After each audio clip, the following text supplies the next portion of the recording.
There is a great deal of hypocrisy from time to time in these debates. But I'll say one thing to you. I'll say it deliberately to this Parliament. I will never, ever support a people swap where you can send a 13-year-old child unaccompanied to a country without supervision. Yeah. Never. Yeah. It'll be over my dead body. How dare people?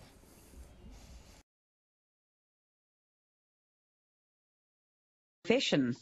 Outside the press club, things weren't improving either. Ask any question you want. We just got it. Well, you just put a bowl of soup in our lap after you've spoken, after you've taken questions. Yeah, well, I want you to focus on the rest of the policy and not just savings. The rest So of the you don't policy. want us to focus I want on you the to cover savings and ask everything, you about- everything. Your leader was in the House of Representatives. He said Joe Hockey is going to There it is. release the details. There it is. He's misled the Parliament. Ah, Huh? It's laughable, isn't it? it's all there. Back inside, finance spokesman Andrew. And he didn't deliver one. Therefore, do you think it's inevitable that politicians need to lie to get elected? And do you think that an opposition that was truly truthful would ever win an election? No, I don't think you have to lie to get elected.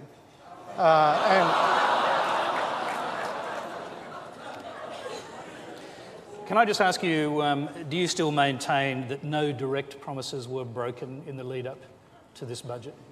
Well, yes, and I'll say why.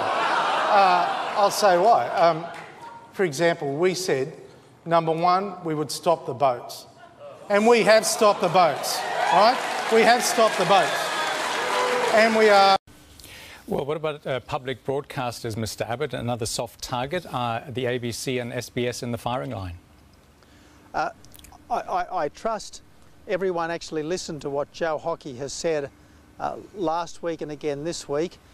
No cuts to education, no cuts to health, no change to pensions, no change to the GST, and no cuts to the ABC fixing or the budget, SBS. and that's what we're doing. That was a question about promises, and we've got another question on that subject. It's from Tyler McAnally.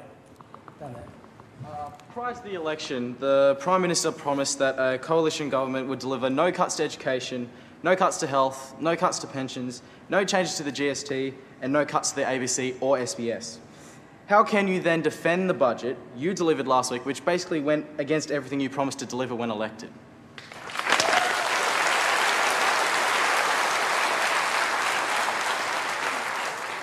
Tyler, we have to do what is right. Now, what we're doing is we're increasing education funding substantially over the next 3 years, which is the 4 years that we promised to do it in, right? So it was this year. If they go to get medication, they also have a PBS co-payment, which is something Labor introduced in 1990 and which has continued to help to make the pharmaceutical benefit scheme sustainable. Just a very quick question on that. This co-payment you've agreed is effectively a tax on people going to the doctor. Is that a broken promise, since you said there would be no taxes without an election? Well, I don't accept. It's a payment. Well, you can call it a tax. You can call it whatever you want. You admitted it was a tax. No, I didn't actually. And the fact is, you know, it is a payment. It comes out of a pocket. It comes out of someone's pocket, a taxpayer's pocket. Effectively a tax. Well, whatever you want, Tony. Given that the $7, $2 goes to the doctor, I didn't know doctors in that situation were receiving taxes. But your call, you want to call it a tax, you can call it anything you want. You can call it a rabbit. I don't mind. You can call it whatever you want.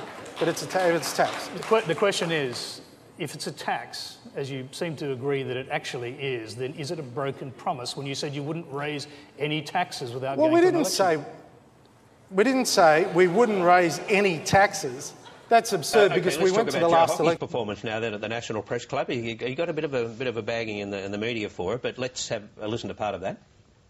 You've repeatedly said in recent weeks that you could get the budget back to surplus earlier. I want to go to accusations against you of double counting. Well, Andrew, when the other mob give you questions, you should challenge them on the status of it. I mean, this is, can I say to you, our numbers stack up, our $52 billion stacks up from last year, right? Our numbers stack up, and that you could have asked that question at any time over the last 12 months if you thought there was double counting. There was no double counting. Our numbers are accurate and we stand by those numbers at a point of time. Were you saying in your answer that there is no double counting? I would say to you, we stand by our numbers, Peter. As simple as that. Double counting? Well, no, there's no, from our perspective, we stand by our numbers. We stand by our numbers and we stand by our record. Because it is the Liberals that deliver surpluses. It's the Liberals that deliver. Did you have the figures audited? I've said that before. You're asking for the technical definition of audit. That's the game. I know, Peter, what the game is. I'm not going to go down that path. We stand by our numbers.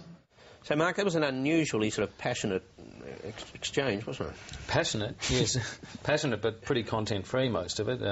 From what I could gather, I wasn't actually at that press club lunch, but there was a fair bit of hostility in the room, it seems, because, once again, the opposition has fronted up to the post-budget address of the National Press Club and not come up with anything in the way of detail. Now, you know, there can be plenty of arguments about what's wise politics here, but if you are talking about the numbers, then you need to be able to defend them, and he didn't really do much of a job. Yeah.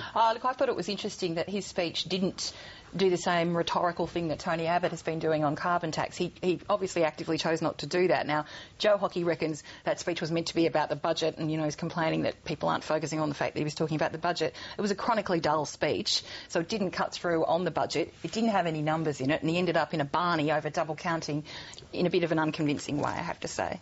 Maybe that's the job that Malcolm Turnbull will set his sights on.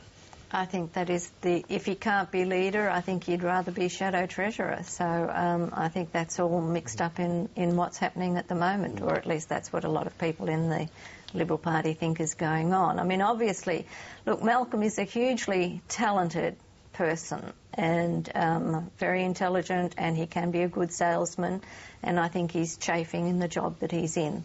So if he can't be leader, I think he'd rather be treasurer or shadow treasurer. He's actually the best advocate in the Parliament. If it comes to advocating a particular policy, he's the best salesman there. Except he hasn't sunk the NBN. Is that because his heart's not in it? Well, I don't know. I think he's put up some fairly solid arguments on the specifics of it. It's a big idea, the NBN, and a lot of people are.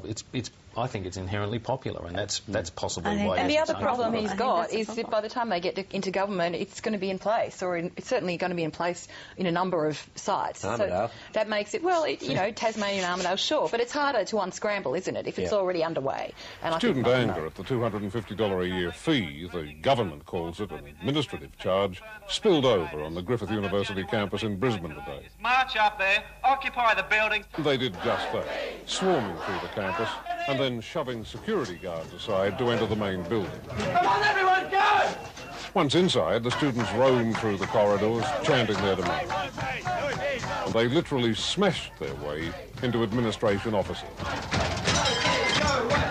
Student leaders say the Brisbane demonstration is just a taste of things to come. They met with Education Minister Susan Ryan in Canberra this afternoon demanding an end to the fees, and she refused.